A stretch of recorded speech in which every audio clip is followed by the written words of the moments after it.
Hello everyone, welcome to Sarma Academy. This is Naresh Sharma and today topic is Consumer Protection Act 1986. This is from the module C of the GIB legal and regulatory aspect of banking. इसका exam है this Sunday. I hope that all of you who are watching, all of you have cleared the today's exam, accountancy, AF, AFB, accounting and finance for banker. Okay, so again, kindly speed up the video for better playback. Okay, so let's start the topic. Consumer protection act. इसमें सबसे पहले हम एक definition देखते हैं. What a complaint means. Okay, sorry, not a complaint, what a complainant means.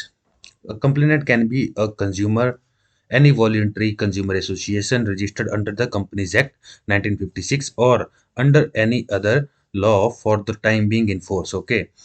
And the central government or any state government who or which makes a complaint.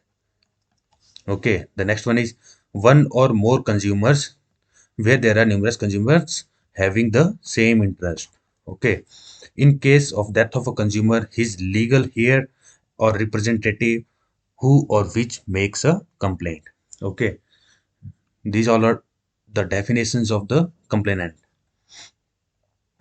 The next comes after that. The next thing comes the consumer protection councils. Okay, the objective of these councils is the right to be protected against the marketing of goods and services which are hazardous to life and property. Okay, the right to be informed about quality, quantity, potency, purity, standard and price of goods or services as the case may be, so as to protect the consumer against the unfair trade practices. Okay, objective क्या है इन central councils का? To protect the consumer against the unfair trade practices और to protect the consumers interest. Okay, the right, the next objective क्या है? The right to be assured wherever possible access to a variety of goods and services at competitive prices. The right to be heard and to be assured that consumer interest will receive due consideration at appropriate forums. The next objective क्या है? The right to consumer education. These are all the objectives of the central councils. अब central protection council से definitely 2 to 3 marks आना ही है इस chart से, तो kindly note down कर दीजिएगा आप, ताकि आप एक बार रिवाइज भी कर पाए इस चीज को. इसमें एक होता है, जस्ट अ सेक,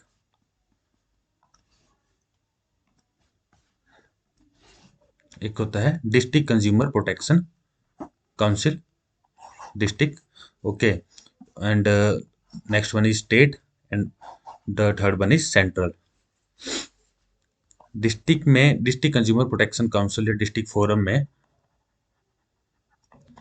में चेयरमैन कौन होता है इसमें?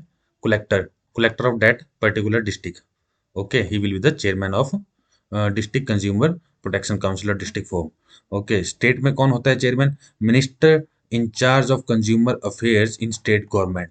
ओके, और सेंट्रल कंज्यूमर प्रोटेक्शन काउंसिल में कौन होता है? Minister in charge of consumer affairs in central government. Okay, then next देखते हैं मीट. ये साल में कितनी बार मीट करते हैं, मतलब मिलते कितनी बार है, मीटिंग कितनी बार रखते हैं?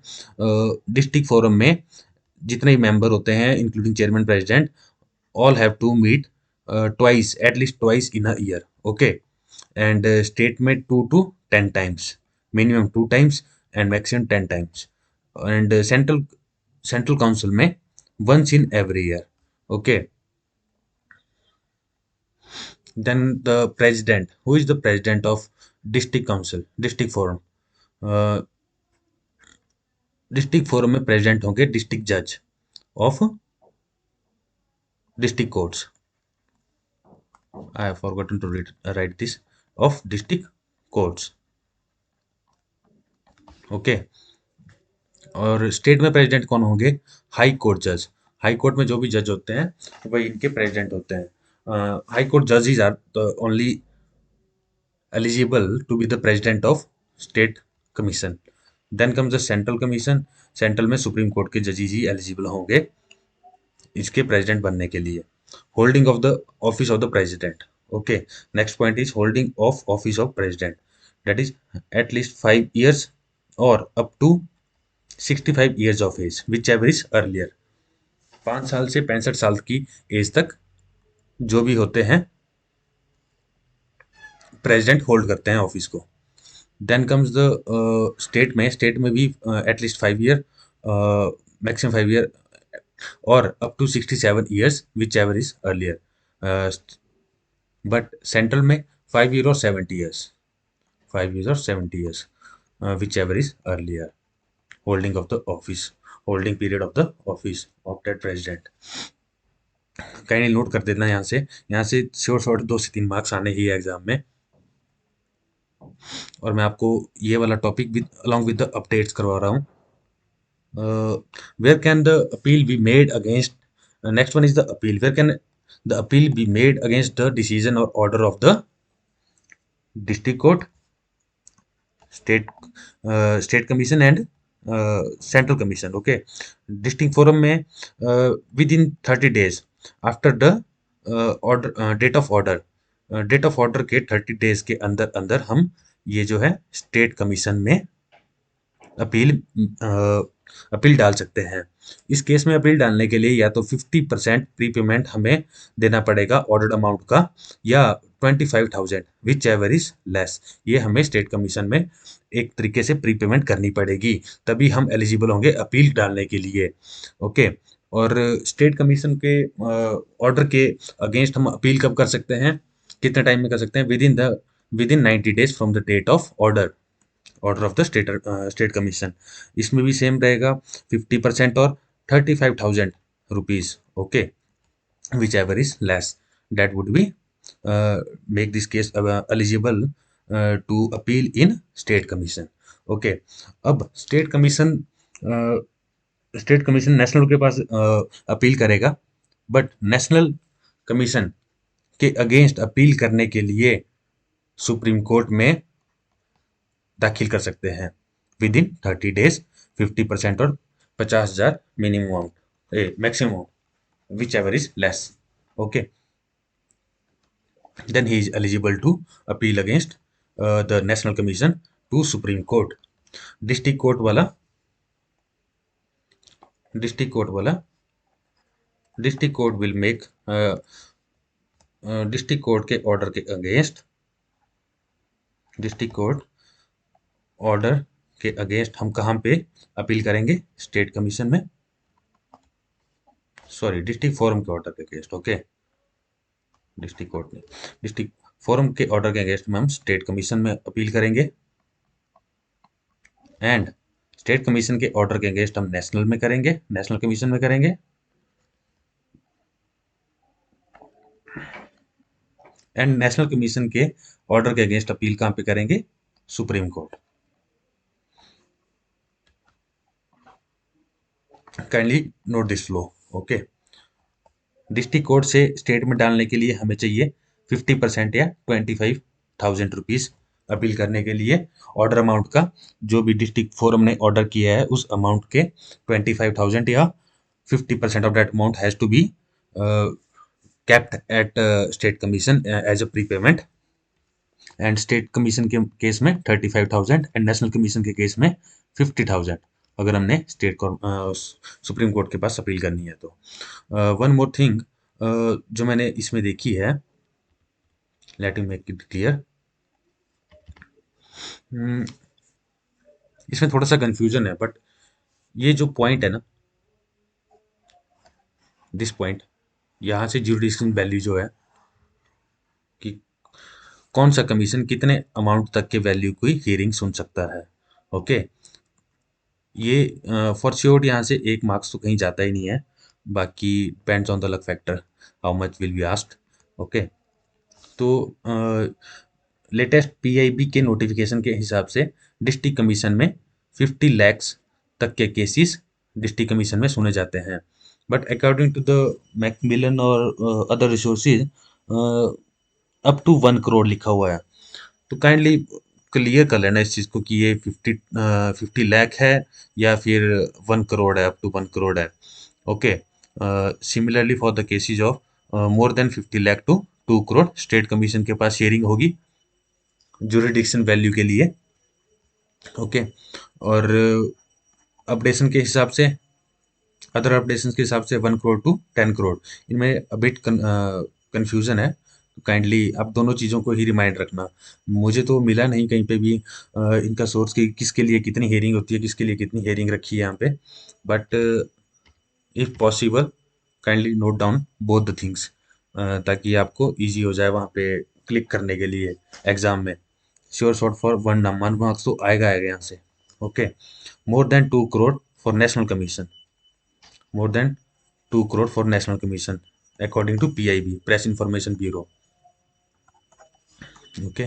2 करोड़ से ज्यादा केसेस कहाँ होंगे, नेशनल कमीशन में सुने जाएंगे, बट अकॉर्डिंग सेम 10 करोड़, जहाँ पे 2 करोड़ और 10 करोड़ लिखा होगा, काइंडली देख लेना इस चीज को प्लीज। बट यहाँ से श्योर शॉर्ट 1 नंबर का क्वेश्चन आएगा ही आएगा। ओके। नेक्स्ट एक ऑब्जेक्टिव देख लिया हमने। नेक्स्ट देखते हैं लिमिटेशन पीरियड। मतलब लिमिटेशन पीरियड होता क्या है, what is the limitation period?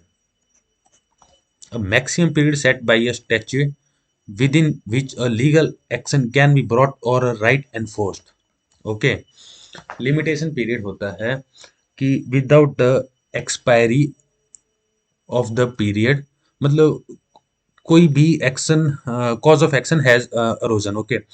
Default हो गया या कुछ भी हो गया बैंक में, तो कितने टाइम के अंदर अंदर हम अपील में कर सकते हैं, अपील कर सकते हैं कंज्यूमर कोर्ट में अगेंस्ट किसी प्रोडक्ट और सर्विस के अगेंस्ट।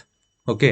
तो that is 2 year, that is 2 year, up to 2 years. Limitation period क्या है इसका, 2 ईयर्स। लिमिटेशन पीरियड को मैं और डिस्कस करूंगा नेक्स्ट लेक्चर में, अलग से चैप्टर है हमारा इसमें लीगल के मॉड्यूल सी में ही। बस आपने इतना याद रखना है, लिमिटेशन पीरियड कितना रहेगा कोपरा में, कंज्यूमर प्रोटेक्शन एक्ट में, 2 years. Okay. From the date on which the cause of action has arisen. Okay.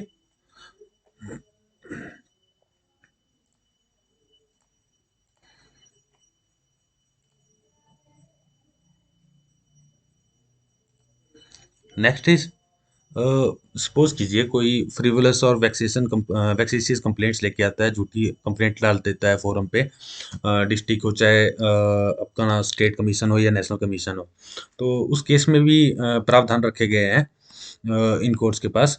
जो कंप्लेनेंट है, जिसने कंप्लेंट की है, will be find with an imprisonment of 1 month to 3 year, 1 month to 3 year imprisonment है, और fine है, monetary fine है 2,000 rupees to 10,000। Okay. और ये किसको पे होंगे, अपोजिट पार्टी को, जिसके ऊपर उसने कंप्लेंट डाली, जिसके खिलाफ उसने कंप्लेंट डाली है। ठीक है। काइंडली इस चीज को भी नोट कर लेना, इंपॉर्टेंट है एग्जाम पॉइंट ऑफ व्यू से। Okay. Judgment of the consumer court appealable, yes it is appealable. Can a court be approach for consumer matter? Yes, court can be. The act does not eliminate the powers of civil court. Kindly remember this thing. This act does not eliminate the powers of civil court. ये बोल रहे हैं कि civil court approach कर सकते हैं consumer matter में। Yes, absolutely. This act doesn't eliminate the powers of civil court, okay, but only seeks to provide a more efficient redressal mechanism. Okay. Next thing देखेंगे, important one. At present, there are 620 district forums and more than 30 state commissions. Okay. District forum कितने हो गए अपने पास, हमारे देश में district forum है 620। Okay. State commission